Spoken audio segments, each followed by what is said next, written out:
effect than exercise. As a heuristic, I'm very comfortable with 80-20. If you try to get people to double their physical activity, your body becomes so fatigued so rapidly and your metabolism adjusts itself. Your physical activity that's not planned exercise, like when someone calls you, are you still on the couch talking to them? Or how much do you get up and walk around your kitchen a bunch? Usually you just come back to the same physical activity because you're too exhausted to continue, and then you failed. Whereas you can make some dietary changes, like stop eating junk food every day and just eat 2 pieces of junk food on Friday and 2 pieces of junk food on Saturday. Just that alone Can I eat my junk food on Monday? is sustainable. The average person will burn 100 to 150 calories per mile run. A donut has 300 calories.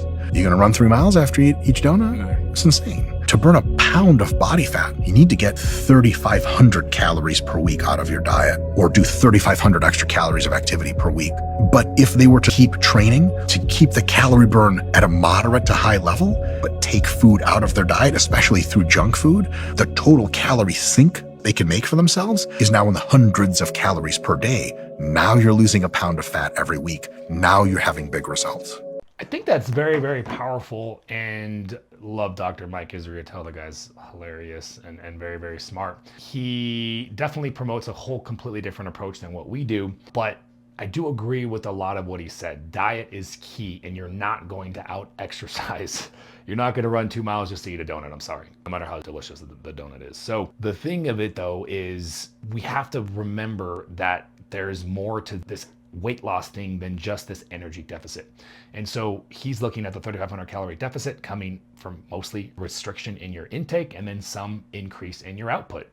And that's a general good approach. But guess what? Hormones like insulin are very, very powerful at affecting how many calories you burn at rest, at affecting how much junk food you either eat or don't eat, because it massively influences your hunger. So while I love and appreciate that idea, it's always going to be secondary to fixing the broken insulin and metabolic system, aka insulin resistance. And you do that by things like fasting and lowering your carbohydrate intake.